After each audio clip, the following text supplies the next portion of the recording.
ایک بات اور بھی طلبہ یاد رکھے اور لوگ بھی، کہ سفر کے اندر سنتیں اختیاری ہو جاتی ہے، سفر کے اندر سنتیں اختیاری ہو جاتی ہیں۔ آپ یہاں سے حیدرآباد جا رہے ہیں، مسافر ہو جائیں گے، 100 میل ہے، 48 میل دور جب جا رہا ہو، اپنے شہر و مضافات سے باہر نکلے اور اب کوئی فرض آ جائے تو 4 فرض 2 پڑی جائے گی، اور چیزیں اپنے حال پر ہے، لیکن یہ قاعدہ یاد رکھا کرے کہ سنتیں سفر میں اختیاری ہوتی ہے۔ کیا ہوتی ہے؟ موقت نہیں رہتی۔ اس لیے اگر تکلیف اور گرانی زیادہ ہے تو نہ پڑھنا سنت ہے، اور اگر آرام اور راحت ہے تو پڑھنا سنت ہے۔ صوبہ سرحد میں اور بلوچستان میں فقہ تو زیادہ ہے مگر حدیث کم ہے، وہ ضرور پڑھتے ہیں، کچھ بھی ہو جائے، مرے کیوں نہیں۔ اللہ اکبر۔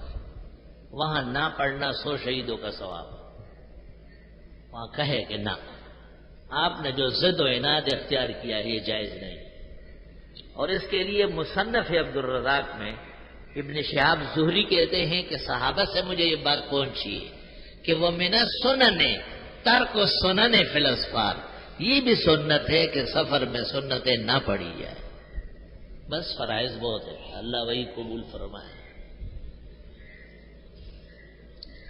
ہاں جب راحت، آرام، تسلی، سکون، لیکن ہے مسافر، پرایا شہر ہے، 15 دن رات کی نیت آپ نے نہیں کی ہے تو مسافر ہے، سنتیں پڑھ لیا کریں۔ والاولی ان یاتی بالسنن والنوافل فی الاسفار، بہتر ہے۔ تو گویا سفر 2 قسم کا ہے، ایک زحمت کا، سنت ترک اولا ہے، ایک راحت کا، سنت پڑھ لینا اولا ہے۔ والحمدللہ علی حسن الجمع۔ مزید اسی طرح کی دینی و علمی اور معلوماتی ویڈیوز کے لیے ہمارے چینل کو سبسکرائب کریں اور بیل آئیکن کو پریس کر دیں تاکہ ہماری نئی آنے والی نوٹیفیکیشن آپ کو سب سے پہلے مل جائے۔ جزاک اللہ۔